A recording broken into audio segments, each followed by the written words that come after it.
In this video, I'm going to give you guys half an hour of actionable first client strategy.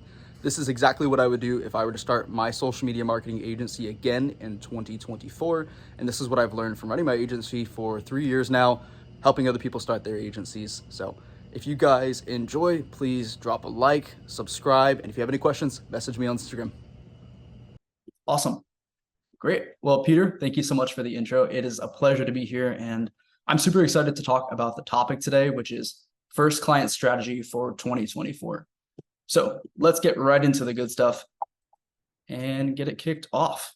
All right. So what we'll cover today, like I said, or like Peter said, I have worked with over 1,000 agency owners. So I'm going to give you guys the battle tested plan, exactly what I would do if I had to start again from zero to start and scale my agency.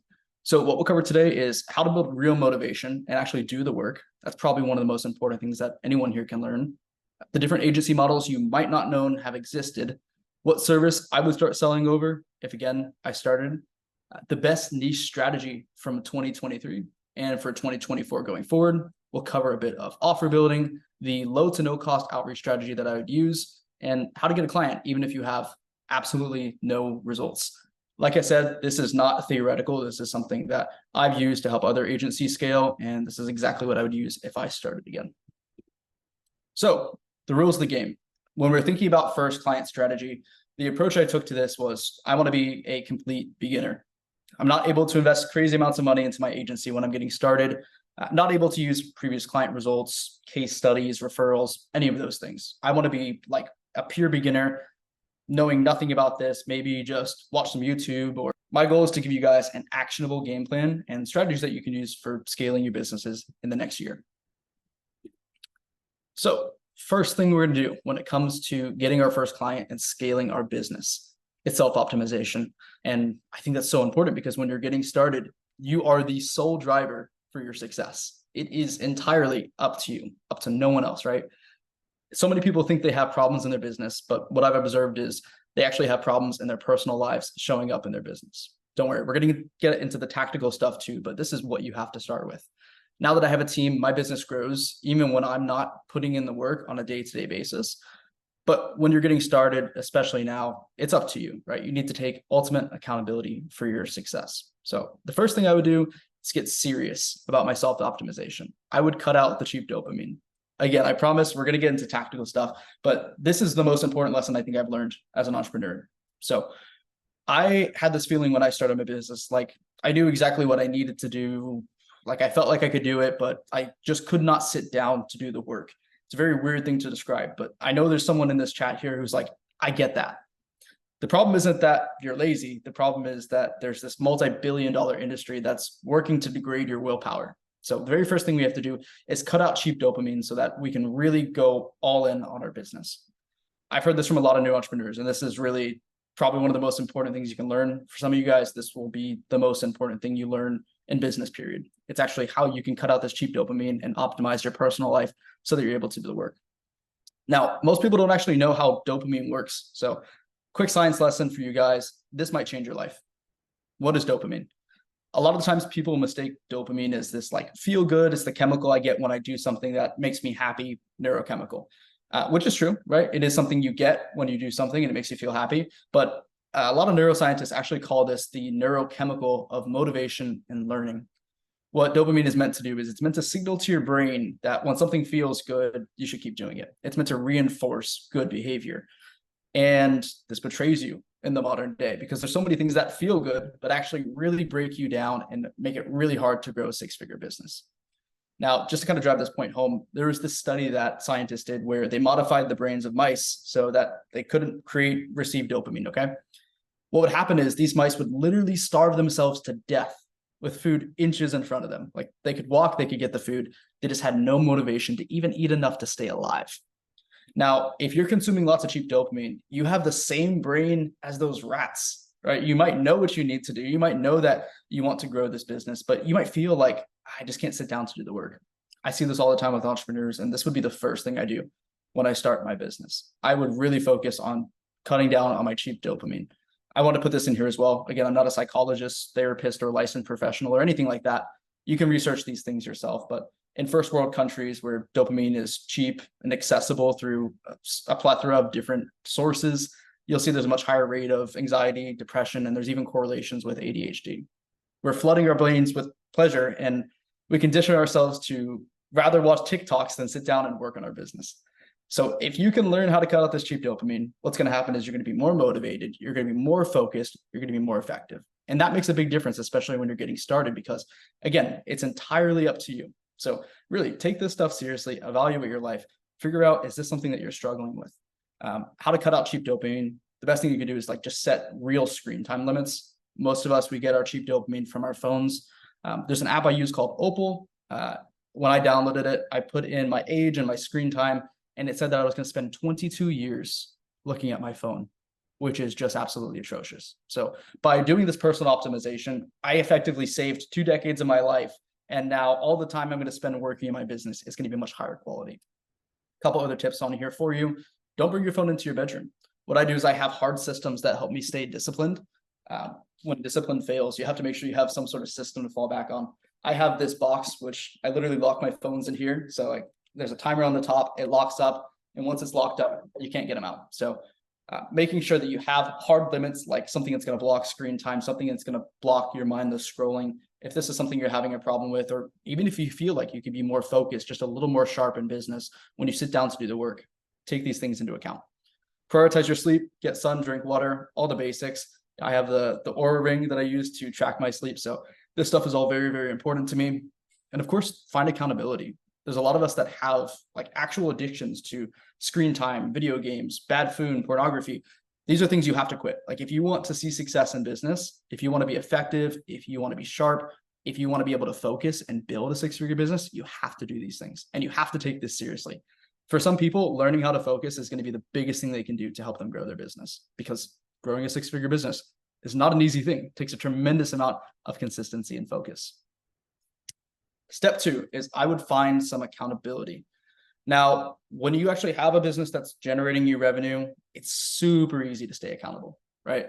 Like when I'm hitting wins consistently and I've got $1,000 a day coming in, it's not going to be as hard for me to do the work because there's less of a delay between my inputs and my payoff. I feel like the stuff's actually working, so it's a lot easier for me to stay on it. But when you're starting, you're facing a learning curve. Success might not be as immediate. Motivation might help you get started, but it's not going to keep you going. That's why you need to build discipline through accountability. And same thing, it's nearly impossible to keep going with the cheap dopamine in your life. And it's difficult once you've cut all that out. But even once you've cut all that out, you'll probably need to find some accountability. Now, there's 3 types of accountability that I see as absolutely essential if you want to grow anything that's worth building. It's accountability with yourself, accountability with someone else, and accountability with your community. There's a Bible verse on here that I put here. This has made a really big difference in my life. I'm a Christian, so a lot of this stuff really does resonate with me, but I actually have this framed up and I have it on my wall. It's Proverbs 14:23, which is, there's profit in hard work, but mere talk leads to poverty. So I know everyone here, they want to make money. They want to start an agency. They want to scale it. That goal doesn't make you unique. It's the hard work that leads to profit. There's a lot of people that talk. There's a lot of people that even invest in these programs, but you actually have to show up and do the work. And the best way to make sure you do that is by building accountability. Now, the accountability that I would choose for myself would be accountability with someone else, accountability with a friend. The most profitable week I've ever had in business is actually when I was in Puerto Rico with a friend who also runs an agency. So my friend Alvi, he runs a 6-figure marketing agency. I lived with him for a couple of weeks in Puerto Rico, and we did a lot of fun things. We did like the waterfall jumps. We went snorkeling. We got like a charter boat to an island, and we made so much money. And it wasn't because we were working more or anything like that. It was just because when I was at Alvi, I didn't want him to outwork me. Like I wasn't going to sit here and scroll on TikTok when Alvi's over there sending outreach messages to grow his business. So when I was living with him, I found so much accountability in that. I'm not saying you have to live with another entrepreneur to find accountability, but just to have a friend or someone who is also trying to scale this business, that is so helpful because you're not in it alone. You have someone to bounce ideas off of when you get stuck. And it's someone who's going to check in on you and say, hey, did you close any clients yet? And for me, it would just be so embarrassing if I wasn't putting the work in. So I found this was the one that helped me the most. You can also have accountability with yourself, but I find that I'm very quick to let myself down versus let my friend down. So that was something that really helped me. All right, step 3, we need to actually choose a business model. This is where we're getting into more of the tactical things. Now, a lot of people in here, you join to start agencies, which I run an agency, so I understand why. But there's actually a lot of different ways you can create your organizational structure when starting. And something I want you to think about when it comes to first client strategy is this idea that simplicity scales, fancy fails. So you have three different options of what kind of business you can start. You can start a freelance business where you hire no one and do everything yourself. It's time intensive, but there's less complexity in terms of hiring other people, building systems, all that stuff. You can do a hybrid route where you hire like maybe one person, they handle some of the work while you do the other stuff, right? It's a little more complex, but takes some of that time off your back. And then there's the agency, which you pretty much delegate everything in. That's the most complex. A lot of you guys are familiar with that. What I would probably start with is the freelance or the hybrid agency, because a lot of people, they try to delegate things and hire all these people before they're ready for it. I would start with literally the simplest way to do it. So if I had a skill set and I knew how to deliver the service, I would start with the freelance route. Or if I wanted to spend the 10, 15, 20 hours, however long it takes for me to learn that service, I can learn it and then deliver those services freelance. And that means I don't have to spend the time trying to hire someone, trying to learn how to hire someone, build systems, manage that person. There's some complexity with that. I also might consider the hybrid route. When I started my business, I actually started with the freelance route and then eventually transitioned to the hybrid route. I scaled up to 3K per month just doing freelance work. At that point, I was like, well, I need help. So then I hired a graphic designer and then I took the hybrid route. So you don't have to go straight into the agency right away where you're trying to delegate everything and build all these systems right away. Choose a business model that's going to fit you. And this is something that's worth thinking about because sometimes an agency is not the easiest way to go. Step 4 is I would choose a service. My favorite service is going to be a simple one that most businesses need. I love selling social media management and content creation, which is very different from most of the agency programs out there. I've spent over $10,000 on agency programs and coaches and consultants. So I know a lot of people love to talk about Facebook ads, paid traffic, things like that. But I actually love organic social media management, content creation. I think if I were getting started, again, this is first client strategy, me knowing nothing, I would probably start with social media management and content creation because it's pretty easy to learn. It's lower ticket where we're typically charging between 500 and maybe 1,500 per month, which makes it a lot easier to sell. When I was a beginner, I remember I charged my first client 150 a month and I was like shaking, trembling, so scared to say 150 a month. Like I felt like that was so much for some reason.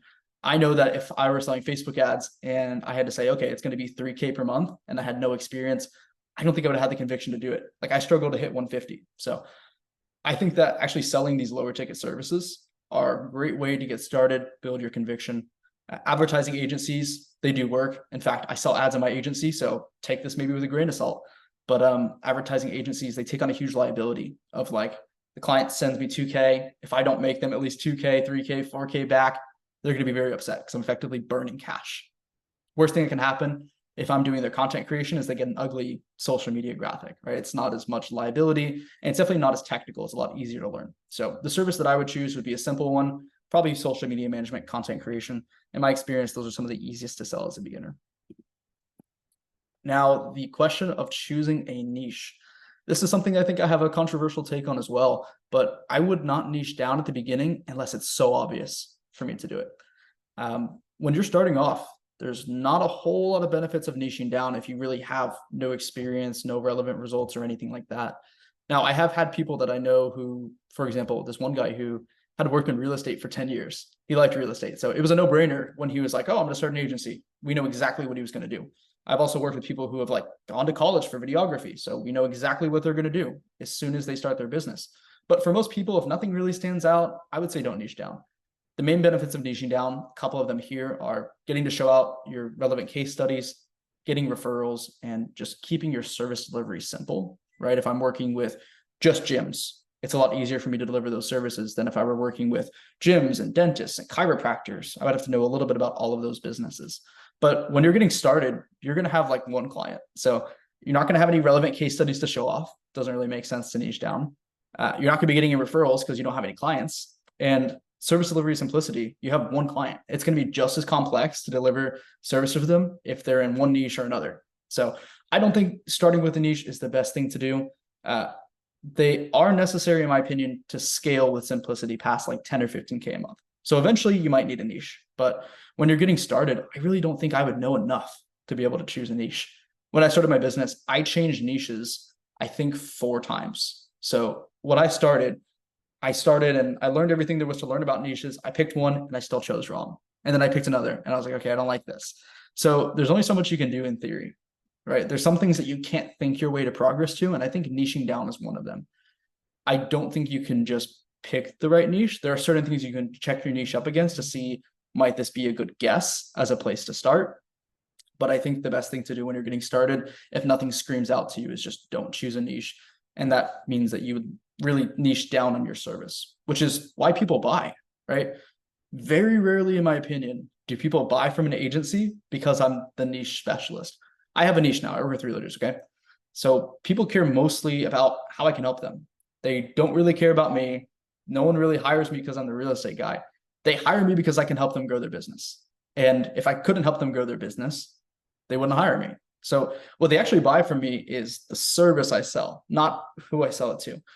That's what I've seen from working with all my clients. And I think that makes the niche a lot less relevant. Again, it's going to be helpful when scaling, but at the start, it's just not something I think you need to know.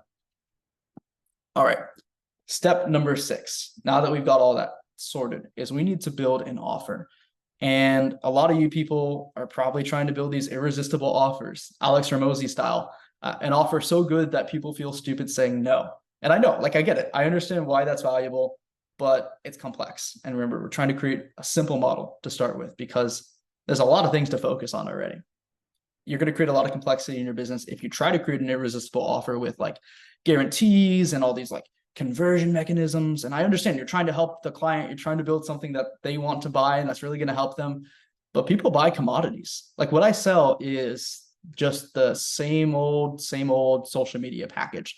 Like I can go right now on the internet and within a few minutes find a dozen people that are selling the exact same thing as me. There's a lot of things that you have to focus on. So I would really recommend not trying to focus too much on the offer. You can invest into improving your offer once you have clients on board, again, because you can't really think your way to progress on an offer. When I started, I tried to build out the perfect offer. And what happened is I started actually working with realtors and I realized they don't actually want what I'm selling. So again, you can't think your way to progress on an offer. The only way you make progress on it is by selling it and by actually getting feedback on it. And again, the only person whose opinion matters is your prospect. Not my opinion, not your opinion on how good your offer is. The only thing that matters is when you go to sell it, do they want to buy it? Does it help them grow their business? So when you're building an offer, don't create an irresistible offer. Just try to create something that's really simple. I would probably custom build my packages at the start because I can't create the perfect offer. So I might idealize a starting point. I might have a couple ideas of like, okay, I want to sell them. I'll make 20 pieces of content for their Instagram page per month. I'll manage your DMs. I might have an idea as to what I want to sell them, but I want to get on the call with them and figure out what exactly is it that they want and what exactly is it that they need. Because once I've spoken with them, I have a better idea as to what they actually want to buy. And then at that point, I could say, well, what I could do for you, John, is I could build a package that serves specifically your need. And that's great because you can use that as a sales point. It's easier to sell something that's custom just for them. So you can say, John, I don't want you to spend money on anything you don't need. So what I'm going to do is I'm going to make you a custom package. You mentioned that you're trying to get more audience engagement. So I think the best thing we could do is to post 30 times a month. And then you can build out the package like right there live on the call with them. Or you could do it after the call, right? I wouldn't come though with pre-built packages. A lot of people do that where they would show up and they know exactly what they're going to sell without having spoken to the person at all, without knowing what that person wants to buy or what that person really needs help with. They know exactly what they want to sell. I think you'll have a much easier time selling this.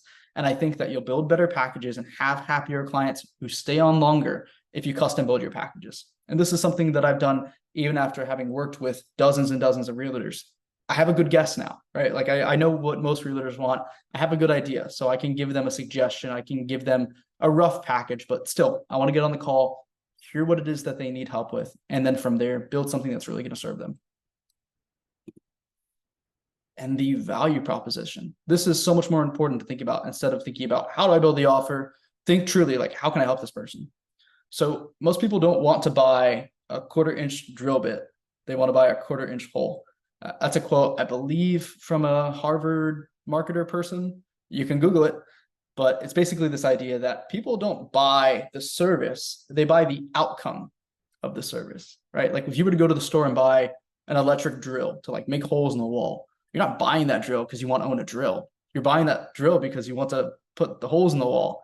And you're not putting holes in the wall because you want to have a wall full of holes. You're doing that so you can hang a shelf, like make your house look nicer, hang something up so you have more room. That's what people actually buy. So I want you to be thinking about that. Think a little bit deeper. And a lot of people think I'm just selling Facebook ads to e-commerce businesses, or I'm just selling social media content to this kind of person. Why would they want that? They don't want to have like social media graphics for the sake of having them on their Google Drive. They want to make more money. They want to make their lives easier. They want to pump their ego by having a following. Like really understand what is it that your customer wants. And it's not your service. Your customer doesn't want your service. They want the outcome of the service. Sounds like a very, very simple thing, but this is something that I see a lot of people go wrong on. Another thing I would recommend doing is beta pricing. I would charge anywhere between 20 and 40% less, or I might even do it for free if I was willing to. Look, the idea on this is you're not going to get rich off your first client. Like you're not. You might make some money off them, sure, but I'm not going to get rich off my first client in their first month. I might get rich off my 20th client in their 12th month. So the goal is to get to the next client and the next client as soon as possible.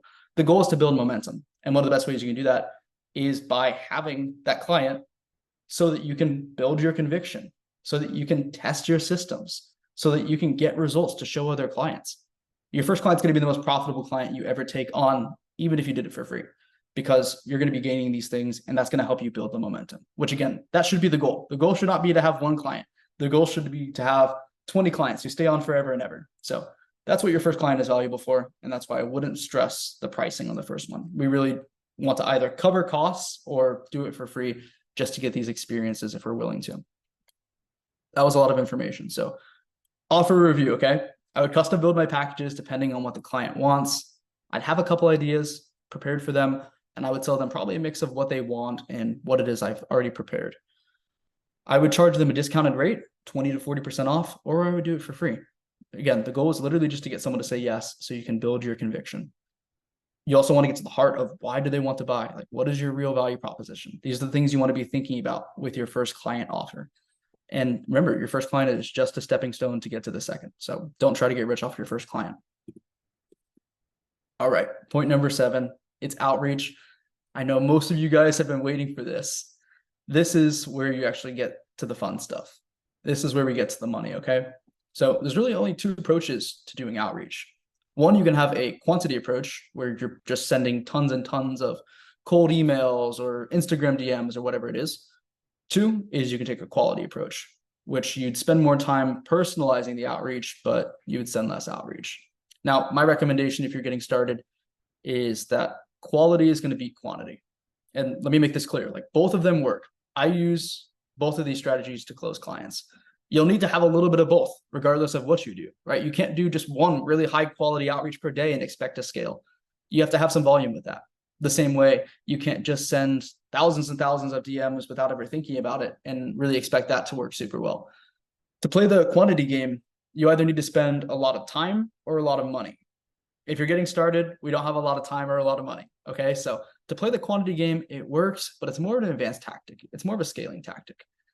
The quality is more important because people buy with emotion and they justify it with logic. So we don't want to compete with anyone on being the best. Like the people who are spamming cold DMs, they might have results and you probably won't be able to compete with those results, right? Especially when you're getting started, and they might have lower prices, and we can't compete on that because that's a horrible way to grow a business.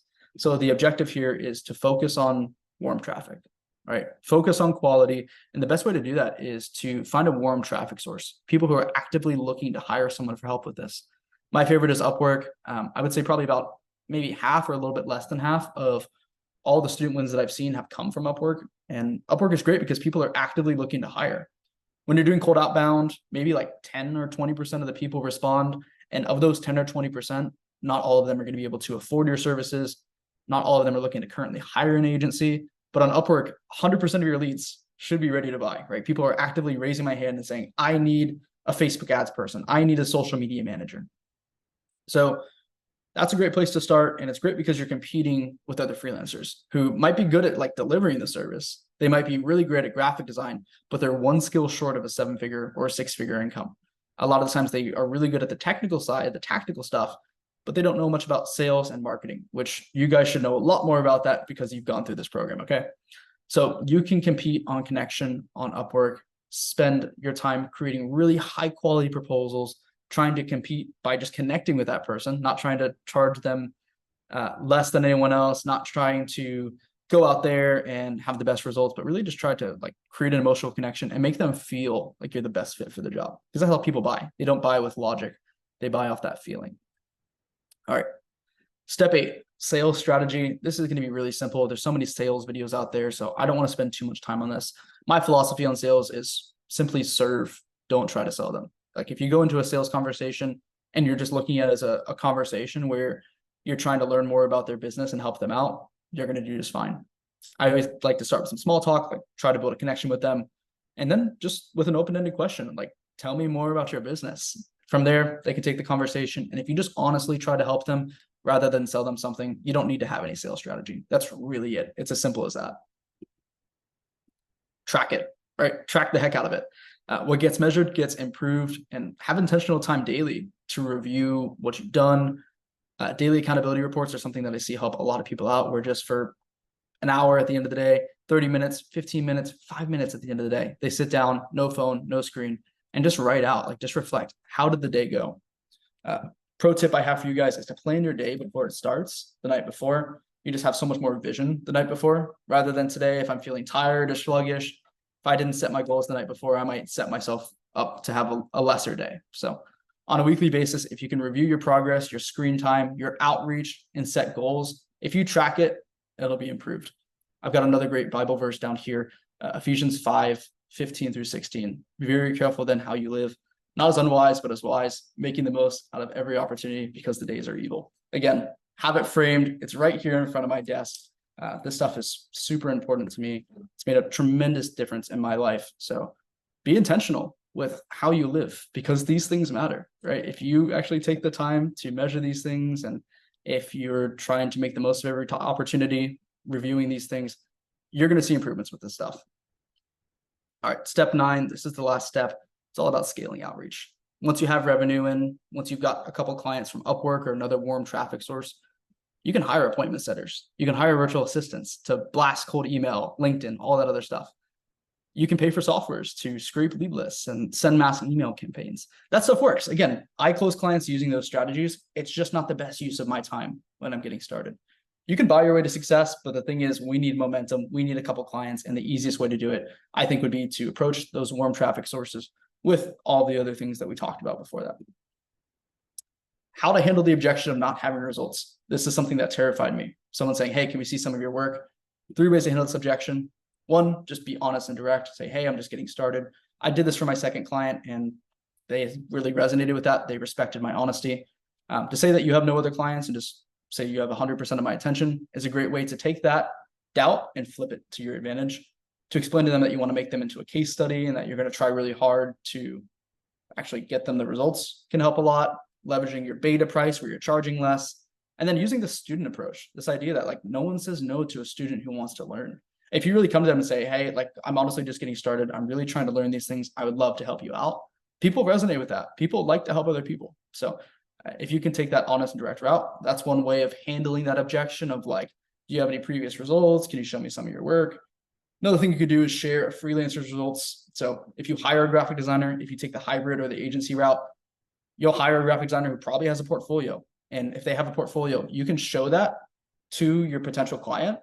And that's totally fair game, because that's the person who's going to be doing the graphic design anyway. So it's not a cheat, right? It's just show them the results that your team member has.